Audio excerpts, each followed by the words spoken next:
standing at the station and I'm waiting on my train to come. Well, I'm standing at the station and I'm waiting on my train to come. I can't stand around all day, you know I gotta run. I'm in downtown Athens, Georgia. Why? Because I wanted to check out the local music scene? Not entirely. I wanted to talk to you about the history of streetcars in Athens. And this building behind me was once home to the Athens Railway and Electric Company. Like many cities, Athens once had a robust streetcar network. Athens' streetcar network dates to 1885 when a man from Texas named George Snodgrass arrived in town. He had a simple idea: to build a streetcar system in the city. It was an era of streetcars in the United States, and he found an ally in the editor of the Athens Banner-Watchman newspaper. The editor, clearly not bound by editorial impartiality, supported his idea and promised space in the newspaper to advocate for the initiative. In September 1885, Georgia lawmakers passed an act incorporating the Classic City Street Railway. On the evening of December 24, 1885, the street railroad began hauling passengers over its mile-and-a-half-long route, operating until 10 p.m. that evening. It was an immediate success, with the railroad bringing in $33 in its first few hours of operation. On Christmas Day, the cars ran again, and the line reported taking in $87. It might be hard to believe today, but streetcars used to rumble up and down many of Athens' major thoroughfares, including College Avenue and Clayton Street.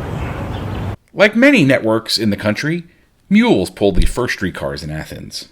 However, it wasn't long before Athenians wanted to upgrade and electrify their streetcar line.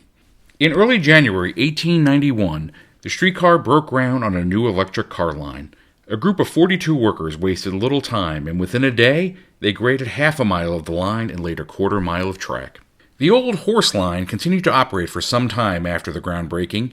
However, by about March 1891, the horse cars stopped running.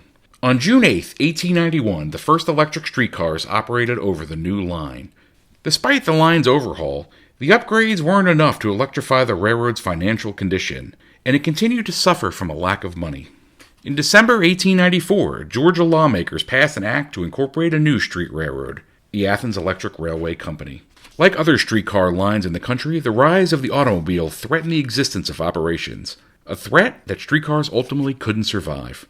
Like their counterparts operating in and around Atlanta, Athens streetcars saw increasing competition from other forms of transportation in the 1920s, including the jitney. By 1929, the streetcar system's losses were untenable. As a result, Georgia Power made the unsurprising move to shed the money-losing streetcar operation. But selling the operation was not without a fight.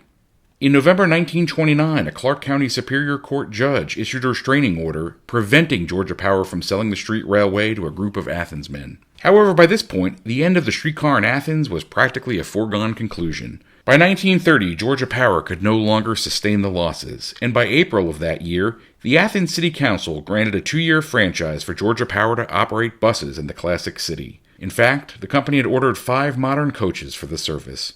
The last streetcars ran in Athens on May 31st, 1930. Without ceremony, the streetcar era in Athens was over and nearly forgotten. I hope you enjoyed this brief overview of the history of streetcars in Athens, Georgia.